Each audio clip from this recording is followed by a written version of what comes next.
Oliver's Yes. a lot of diverse hats, across a very storied career in the arts. And apart from, being a writer about the book that we'll be talking about today, he's also been an actor in a lot of movies. I mean, if you have, of course, seen him, you've seen him in Three Idiots, you've seen him in Guzarish. And there's a lot of other stuff that you've done, which we will be discussing today. So let's get right into it. Let's get started. Let's go. Tell us about this book. Tell us, right at the beginning, before anything, I'd like to say that I've read this.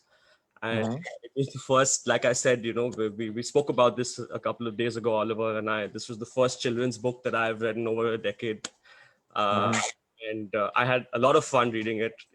There were some parts that blew me away. There were some parts that kept wanting, and like we had also discussed that by the time you got to the end of the book, you're obviously wondering, is there going to be a sequel? Because you leave it at such a cliffhanger. So there's a lot going on in this book. So before anything else, I thought I'd just say that, and I'd like to give a shout out to our partners at Hatchet India, without which this would have not been possible. Copies of this book are available at Storyteller Bookstore. If you check the link in the description, we are shipping nationwide. So do let us know if you'd like a copy. We'd be very happy to send it across to you. So without any further ado, Oliver, tell us, this is your fourth book, if I'm not wrong. For fifth actually. Yeah, I have. I have two which I've published digitally, and in traditional publishing, this is my third. Okay. So five and a novelette. So that's actually and six, that's not 5.5. Screenwriting or any of that other stuff that you have been involved in over the years. Yes. Where did you get the idea for this book? Tell us about this book. Talk us through, the writing process that you went through with this book. Well, the original idea is it came from my list of ideas. You see, what I have as a writer is I have a list of ideas that I keep. It's an ongoing list. I've had it for years, and I add to it systematically. Any idea that I have, it could be a scene, a line of dialogue, it could be a fun character, it could be something I witnessed in real life, it could be just a title, anything. It goes into my list of ideas, and what happens over time is these ideas sort of, some of them come together and sort of fit very organically, or some of them just kind of stay with me. You see, and this is what happened. There were three ideas that kind of came together for Roop and Leela. It was the idea of the magical snow globes, right? Where each snow globe is a different world that the characters go into. So you have a set of these snow globes, and each one takes you into a different world. That was the first idea. The second idea was the wish candy. So a bag of 99 wish candies, which for me was interesting because it was different from Aladdin's genie, where you have three, and then when you have only three wishes, you have to be very careful. You have to structure things, and you have to be careful how you wish and what you wish. 99 wish candies is like, I'll ask for anything. It's a lot. You're already thinking of all the things that you don't want to do rather than all the things that you want to do, with the wish, when you have so many. Yeah. And when you have that plenty, there's almost a kind of frivolous quality. It's like, I can't find my sock. Let me wish for my sock to be here instead of looking for it, something like that. So that was the second idea, which I liked. And the third was the brother-sister sibling dynamic that I've been wanting to look at, So these three elements came together: the snow globes, the wish candy, and the sibling dynamic. And those kind of came together in a very nice way, and that was the origin of Oop and Leela. In terms of the main, how it came together, the setting was then, I had to see, where do I set the first snow globe, the first adventure, how would that happen, and the pirate setting just kind of it was just obvious to me as I was thinking about it. Pirates and kids, man, that's a good mix. So yeah, that's how it originated. Then in terms of the process, it took a little while. Mainly because I had the original story idea, and I think I wrote the first chapter a while ago. But it was around the same time that my novel Warrior with Penguin was coming out, so I got really busy with that. Then I wrote sort of on and off for a while. again, I got busy with things, like then my book last year came out, Rise of the Midnight King. Uh, and then we moved a couple of years ago from India to France. So it's only last year roughly that I managed to really sit down and dedicate some time to completing the story the way I envisioned it. And, and then things just sort of moved on with Ashet, and we got published, and here we are today. So in a nutshell. There's this fantastic mix of history and fantasy, apart from other things, but these are the first two themes that come to mind when I think about Oop and Lila. Can you tell us a little bit about how your education and how your upbringing, how did that help you with this book? Were there things that you were thinking back to when you were a child, things of that Mhm. sort? Yes. Okay. My education and my upbringing. Wow, these are such large questions. I'm going to take a while to answer that. Okay. Um, I think about they were both extremely influential in the background creation and then the specific process of Oop and Leela, because um, see, basically, I'm French, and I grew up in France. And at the age of 7, we moved from France to India. On my father's posting. My father was posted generally under the Ministry of Culture Education. He was a historian. He was a specialist in the history of specifically the French colonial period in India, but really broadly that whole entire, the French, the British, the Portuguese, the Dutch. So there was that was kind of the historical background of how I grew up. I grew up in a family that there was this interest in history and interest in culture, interest in languages, because my father's French and my mother has Indian Punjabi roots and all. Although when we moved, I didn't speak any English or any Hindi, Hmm. so that was a bit of a tough one. I was put into a medium language international school, and I had to learn English from scratch. This was in So this was in Delhi. Yeah, yes. that's right. That's right. And I also believe And that you ended up learning Hindi. So forget English. You've already gone to other language as well. So I mean, yeah, yeah. that is difficult because I mean you were born abroad, so that's not easy because that wasn't something that you were immediately attuned to. While versus Yes, anyone say was born in India, it's not easy to do. yes, yes. I mean, it was really a completely foreign language for me. And Hindi, I learned much later when I was about 22, 23, when I moved after university. I came back to India looking to, get into the Indian film industry. And I had to learn Hindi from scratch to do that. Of course, you need to have some notion of the language. So Hindi was much later. English was my immediate thing when I was 7 and we moved to India. Um, so I really and to go from someone who didn't speak any English to really developing an interest in reading first, and then writing really very early from after that. Um, my education really helped with that. So you see, the upbringing was already there in terms of the history and the culture within my family. In terms of my education, I I think I've always been naturally curious about what things are and how things work. So aside from my artistic interests, I've always had an interest in history, in science, in physics. Physics, you find physics and metallurgy in my book Warrior with Penguin. There are different aspects that I explored there. Um, so my education was really instrumental because it helped hone all the many facets of what is interesting to me in a story. You see, in terms of presenting something that's interesting to the reader, it has to be interesting to me in the first place.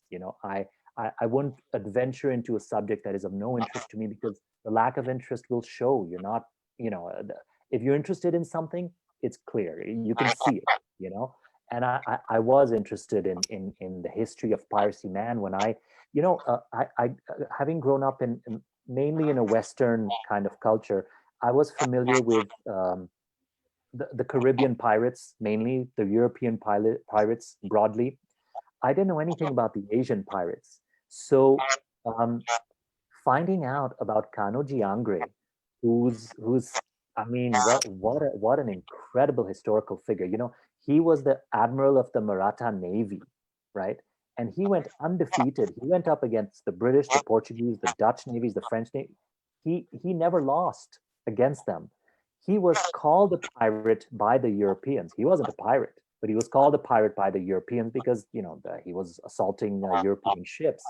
But he was such an incredible figure. So it was such a joy to to to to discover this, because I didn't know of him, to discover him and to be able to put him into my book in this way.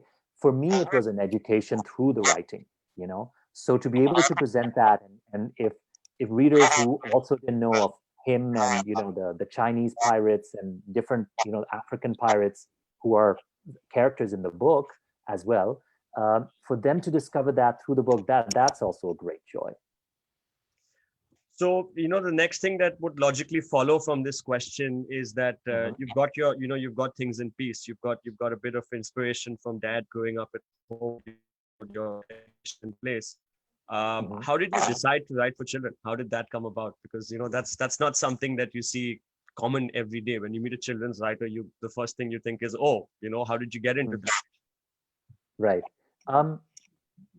See, there wasn't ever a specific decision about a specific book, or even a specific, I'm going to write children's books and I'm going to write this many children's books. I'm just interested in stories, and I always have been. I mean, as a kid, really, the literature that all kids grow up with are children's books in any case, in the first place, and that just endured. The thing with fantasy is that there's a very interesting kind of it streams very organically from children's fantasy literature into adult fantasy literature. The tropes are very similar. The way you handle the content then is, of course, can vary considerably. But I think it's safe to say that being a reader of fantasy as a child and then as an adult myself, um, I've always been interested in children's fantasy and in children's books. I've never felt that this is not something. This is something I shouldn't read because I'm an adult and we don't read Yes. children's books. Yes. That's something that really took a turn with the Harry Potter books. I think internationally there was really that sort of crossover from before, adults don't really read fantasy or children's books. Suddenly that all busted. All adults read Harry Potter, all kids read Harry Potter. It's a very interesting space to be in, now post that. I think people are much more comfortable reading cross genre and cross generational Yes. literature, so to speak. So for me to write children's books was never really an issue, because I read them.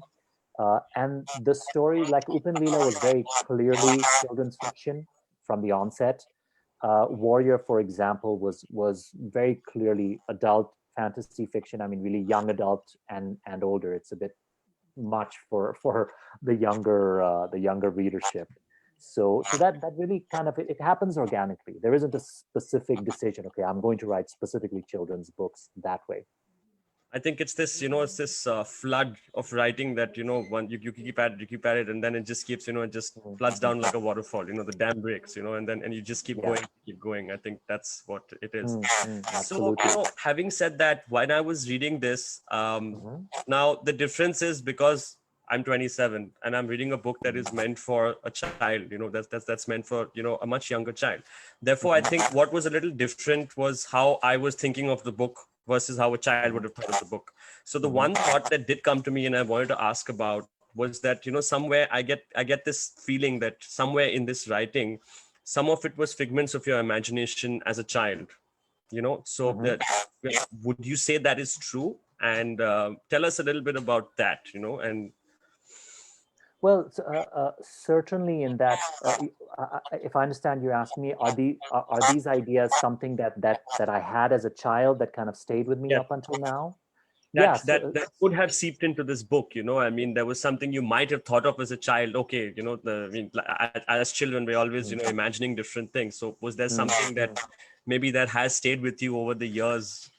Yeah, I mean, see, there's certainly a whole background stream. I don't think there was anything specifically that I thought of in my childhood that is present in the book, but that's all there. That's all there. The notion of wish candy, I think, is something that all kids have, man. I mean, right from the age when you read Aladdin and the genie. which is such an old story, Yes. culturally and historically speaking. That whole wish fulfillment thing is there. Everyone knows. You ask anyone what they wish for, everyone knows what they wish for. So the wish candy thing is obviously something that I had from my childhood. Even the snow globes. The snow globes is a specific, a nice little trope trick that I use, but it's this thing of going into other world is something that obviously has been there. You find it in other literature like the Narnia books. Yeah. The kids who they step into that wardrobe and suddenly they're in another world. That is always a fantastic thing for a kid to think that, man, I'm going to open my cupboard and I'm going to step in and there's Yes. going to be a whole new world. And I think kids do imagine that on that level. I know I certainly had various fantasies about the how the real world becomes this sort of fantasy world that I live in. So certainly in a background kind of sense, yes, yeah, certainly. You mentioned Narnia and you've earlier mentioned Harry Potter. So can you Mhm. tell me some of the books that you read growing up? Who were your influences, whether they're children's authors, whether they're adult authors? Yes, yes. Now there's certainly the classical, shall we say, children's authors who were like uh, what oh man, I'm living with a cat and she's getting up to some nonsense. Please Sure. just give me 1 second. Yeah, yeah, sure. Oh, sure. Okay, guys, Oliver will be back. So you can leave your questions and comments in the chat, and we'll get to it once we get towards the end of the conversation. So please do leave your questions in the And chat. I'm back. Oliver and I will get to that soon. Hi, back. You're back. Yes, I'm so sorry. There would have been a much larger interruption if I hadn't preempted things. So we're safe now. So yes, where were we? The more classical kind of children's literature, which is I grew up with, for example, Enid Blyton. I mean, in Enid Blyton, I think you can really see uh, some of the similarities. I think in terms of tone, what I really wanted, I really loved with Enid Blyton the sweetness of the stories, of the characters, and the interactions. Now, Enid Blyton wrote, so long ago. There's a certain people don't talk like that anymore. The stories don't. That was a different time. You see, but to be able to take what I experienced with Enid Blyton as a kid, and then to bring it out in my own writing was something uh, that I really like to do with this. So Enid Blyton was certainly an early influence. Uh, I grew up reading when we moved from France to India. My in to Indian culture was Amachitra Katha comics. You see, Yeah. which, for example, you'll see a heavy influence of that in Warrior, my earlier book.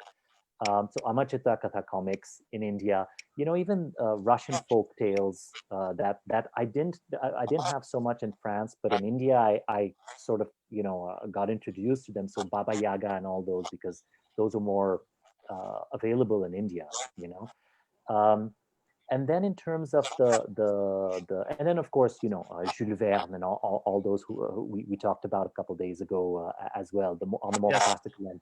In terms of the more contemporary kind of stuff, I mean, for me there was the Chronicles of Prydain by Lloyd Alexander, which was, for me, that was a seminal thing. That was for me the turning point. That's when I went from, at the age of about 9, I went from um, I'm a reader to I'm a writer. I read that series and I was like, oh my God, I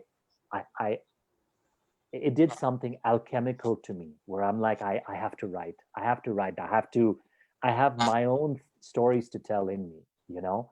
Um, and then other series like Red Wall by Brian Jacques. And then I grew up and started getting into, what was available also in India in the 90s, early 90s, shall we say.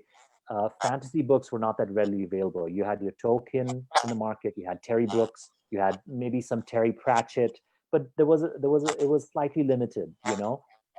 Going to an international school, I had access to some more books because they would have their books come in Yes. from the US and the UK.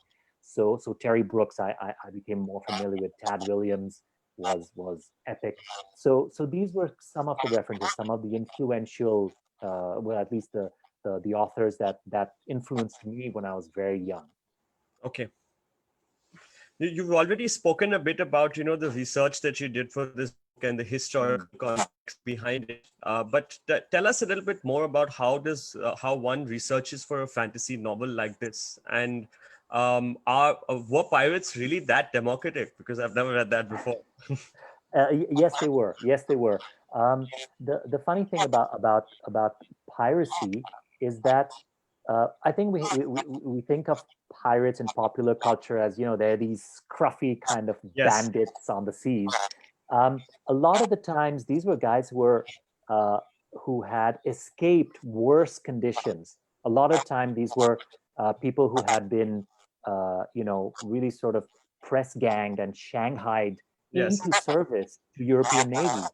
So they had, gotten drunk at a bar in London, and then, they got knocked out, and then next thing they know, they wake up on a British ship because they've just been sent to go fight for the Queen, and they're like, I never signed up for this. In many cases, this is what happened. Now I'm talking about the Caribbean kind of setup. It might be different for China, but at least in the Caribbean setup, yes, it was democratic. There were contracts which were signed by the crew, where they spelled out, these are the terms and conditions of this job, this job and lifestyle that we're in. The pirate and the quartermaster, who is number two under the captain, were voted into their positions. You couldn't just come with a sword and be like, I'm going to be the captain. Everyone in the Yeah. crew had to say, okay, we think you'd be the best captain. You present your case, and then you become captain based on an election process, which just sounds nuts to us, because we have a notion of how piracy is. But these were business ventures. This was almost a viable career for people who were on the seas, So yes, there was a certain amount of democracy, at least in the Caribbean pirate culture. The research aspect of the book, man, that was fun. That was fun. And how does one get about researching? For me, it's once I settled on the pirate setting for the book. I really I wanted to, there was some research that went into that, then I got into the golden age of piracy. And the golden age of piracy is that entire period, which is, 17th to 19th century. It spanned the entire world. So, you have the Caribbean guys, you have the European pirates, you have the Mediterranean, you have the whole Indian Ocean, you have all of the area around China. Yes. It was massive, and it happened all over the world at that time. So I discovered a lot of things that I didn't know about. And with this full kind of body of knowledge, then I was able to see, what do I like, what am I interested in, what do I think would be fun for my readers to read about, and I went by, and with how do you choose what information in your research should go into your book? For me, I Hmm. follow my interest. If it's interesting for me and I didn't know about it, and it looks fun and cool and really intriguing, most likely it'll end up in the book, because that's just how it'll translate into the adventure, you know. Um, and then it's really, you follow certain logical plot points of research, which is, okay, broadly they're pirates. You look by region, you find the ones who are interesting, and then you see how much of that information can you process and put into the story. It's logical as well as interesting. You follow what is interesting for you, and then that's how you construct it, really, or at least that's how I do. So, that also reflects in the glossary of the book, where, you have Hmm. made mention of the historical characters that you've taken inspiration from. So Yes, I think yes. that's something nice for someone, once they're done reading the book, to actually Google a couple of the names and to figure who these people were, because, that's, you're giving the next generation another bunch of ideas. That's how stories keep continuing one after the other.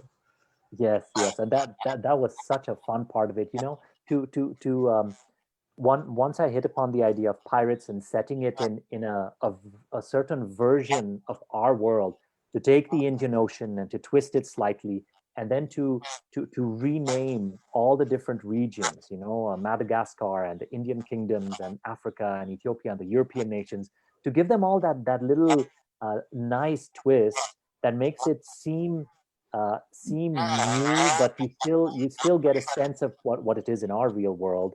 So all the place names, all the characters, all the pirates who were real historical pirates in our world, in our history, who have found their way into, oh man, that was fun to put them there, the French pirates and the British pirates, and to give them a characterization that's got a little flavor, that's got a little character, and hopefully, for those readers who are interested in history as well, give them what I like to call little side quests to go on and Yeah, figure out which yeah. guys were which. So, I'm going to just quickly go to a part of the story which I really liked a lot, especially was when Hmm. the fakir reappeared. It Yeah. completely messed with me in many ways possible. Wow, where did Nice. that suddenly come from? That wasn't he supposed to be at the fair? How has he suddenly showed up now here? We're in Uh, the middle uh, of a quest and we're really enjoying ourselves and we're so invested in the quest, and we have to make sure that everything, all our ducks fall in the line, and now suddenly we have trouble. So yeah. I think the way that there are a lot of ways in which this story keeps twisting. I mean, it's like different Mm, layers of an onion constantly unraveling. So having said all mm, of this, have you thought mm. of putting this up on the big screen yet, or maybe you never know, even a play or something of that sort? Oh wow, that would be cool. I mean, for me, I have a background in theater, but I'm all about the big screen. I mean, if this were to become an animated film or series or something, that would be cool, because I think my writing, because I have a whole screenplay writing aspect to me, my fiction writing has, and I think I write it cinematically. And so I've gotten feedback from readers and on several different books that there's a cinematic quality to my writing, that they see the story almost like a film. So I feel that all the stories yeah, that I write, and Adoop and Lila has that cinematic quality where, I mean, at least when I write it, I see it like it's on a big screen, and I enact it. Being an actor as well, I enact the scene, and it has that cinematic dimension, that larger than Yes. life, kind of quality to it. Yeah. Oh, I'd love for that This to is the happen. same Yes. thing that Quentin Tarantino also talks about, that you're always Mhm. trying to Mhm. put that on paper before trying to put it on the screen, Yes. to describe it in that sense. So having Mm. said that, how different is novel writing from script writing? Okay, it's very different structurally and technically, but in heart it's the same. In Because fact, like, you're doing the characterization, you're doing the mhm, character boarding, you're doing the mhm, plots, those things don't mhm. change, but I suppose the structure and everything else would be very different. Yes, yes. How you structure it and how you create it is a completely different process. The main difference between fiction and film is that in fiction you can get inside the characters' heads, and usually you do. You are inside the minds. You know what they're thinking. You know what they're feeling. I mean, I as an author can write, this is what Oop is thinking at this particular point. You just can't do that in film. You can get away with some little bit of voiceover stuff, but even that is it's a bit of a trick, and it's a bit difficult, and you can't do it through an entire film. So what you end up with in film and television is, the best that you can do is, as precisely as possible, suggest visually what is going on in the mind, and what the characters are feeling. But at no point do you know for a fact, which is why you were able to play, you can play tricks on your audience, like, for example, The Usual Suspects. It works on film Yes. because you don't know what's going on in the guy's mind. It's only afterwards, like, oh my god, all along, if you're in his mind from the beginning, there's no suspense. The entire thing is.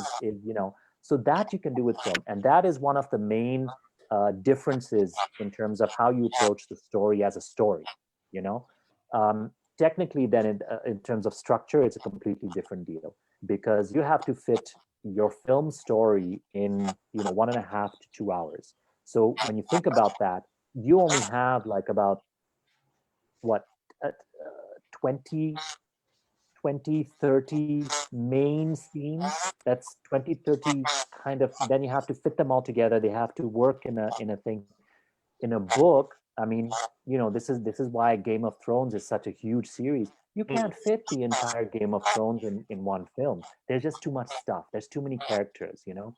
So that is the beauty of fiction, is that you can make it you can have this epic scale inside, but in film you're always systematically limited to, you know, this amount of time, and it needs to flow in a particular way. There's a lot of limitations, but then being able to take those limitations and then transcend those, that's magic as well. You know what Peter Jackson did with the Lord of the Rings. I mean, no one thought it was possible. No one thought it was possible, and he did it, and it was beautiful. So yeah. So having said that, you've spoken about a structure and everything. Tell us about your personal writing process. Are you a Hmm. deadline kind of person? Do you write at a specific time of the day? Things like that? I don't fix deadlines for myself, so to speak. You know, the deadlines really come really only exist when it comes to, you know, working on the book with your editor, and you're trying to meet a publishing deadline. That might come in, but those are always, you know, really comfortable deadlines for me. I'm not a deadline kind of person, at least at this point. I like to have to work on a lot of things simultaneously.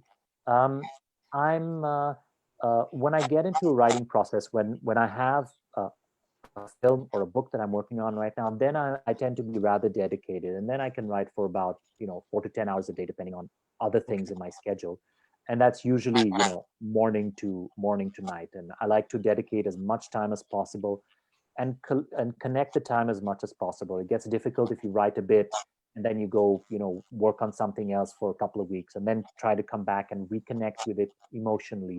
I try to do it all in one go. So that would mean, you know, sitting down and working on a book for a couple of months, something like that, to try to have it all happen together. You know, in terms of the more technical process of writing, I don't have, I think, a particular process. I don't make myself sit at a desk and have a typewriter and say I have to do 5,000 pages a day. That I don't do. For me, it goes very organically. I don't fix any specific goals that way. Um, but I end up writing substantially within a day. If I have 10 hours to write, you know, I'll bring out a fair amount of words. And the thing is to just make progress. And I'm always so interested in my story when I'm writing at the same time that I've never had a problem with sitting down and writing. I'm Yeah. always waiting to sit down and write more and get to that next plot point or to get to the end, you know. I think it also helps that you are currently in Paris. It's so easy to just slip into one of the cafes there, have a coffee, and write. Oh, it It's really a is. little It bit really is. easier. Yeah, yeah, yeah. No, living in Paris is really, you know, there's so much history and so much culture. Like every street has so much character that it's a very wonderful thing as an artist, because it's important. You're asking about the story writing Yeah. process. If we take a more macro perspective, it's important as an artist to be able to nourish yourself artistically on the one hand, because uh, to have that constant resourcing of things that you find artistic and aesthetic and philosophical, and then it all, you know, churns and grows inside you, and then you're able to produce your own art. You know, you need to be in that flow of art coming in and your art, going out. So it's critical to be to have art to imbibe. It's actually very interesting that you bring this up, but that we're talking about history again. I was going through your social media channels, and you do get out and you do visit a couple of historical places. I mean, it doesn't matter where you are, you do that. So Yes. I think that also does, lend you different kind of perspective. I think, for example, also having spent a lot of time in Mm. Mumbai, for example, that Yes. that being a historical city. So can Mm. you tell us Mm. about your relationship with India, specifically Mumbai? Have you spent any time in Kolkata?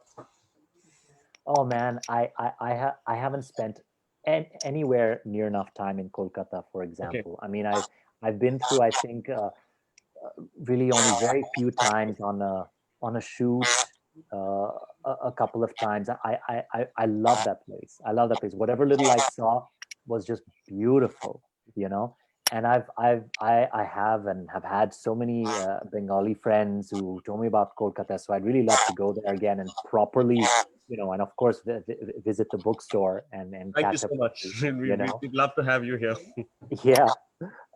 And then in terms of the other cities, I grew up in Delhi, which of course is such a historical city, which has its whole, I mean, the seven cities of Delhi, and the whole the whole Lutyens Delhi and all that. It's really very visually evocative, you know. And then to move to Bombay, and I was in Delhi for about 15 years, and then in Bombay for about 15. So there's a roughly equivalent balance, so to speak. And Bombay has its whole, commercial maritime history.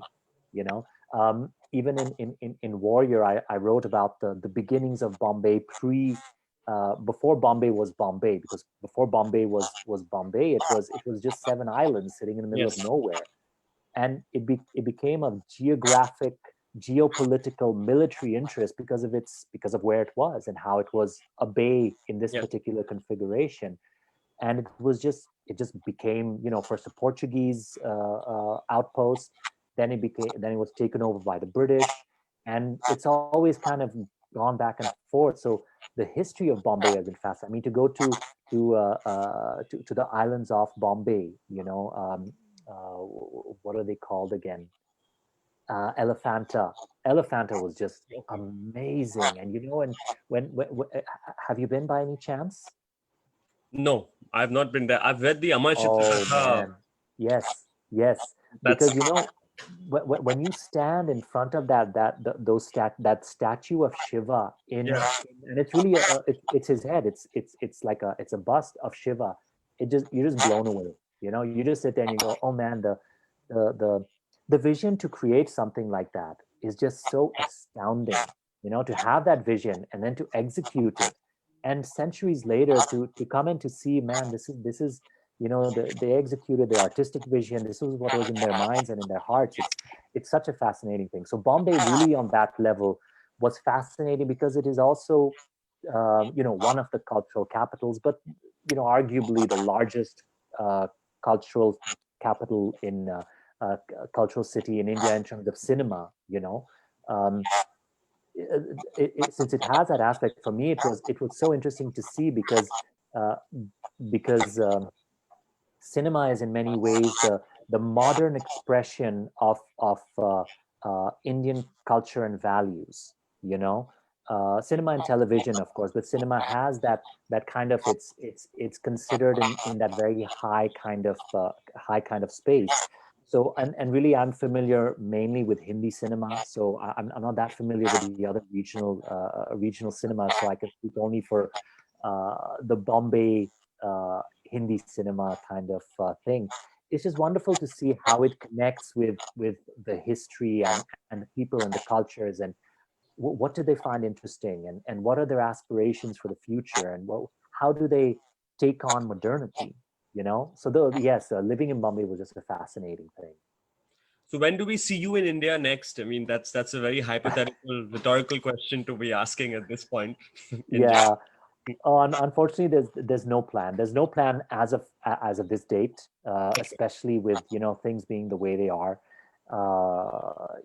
It's travel is difficult, and making plans is difficult. So and I have I have family in Bombay, so I'd love to go and see them. I haven't seen them in a while because of this whole situation. So yeah, no, there's no date set, but soon, once things open up, I hope to be there. Looking into the future, what are the current projects that you're working on? What are the things that you hope to be working on in the next year? Oh wow. Well. Right now, of course, there's Lila that's going on. There's Rise of the Midnight King, which came out last year. Which there's some nice stuff going on there. I'm writing a lot these days. There's some film writing, and there is some more fiction kind of on the horizon. But it's see, I'd like to write. Um, More in the direction of children's fiction in India.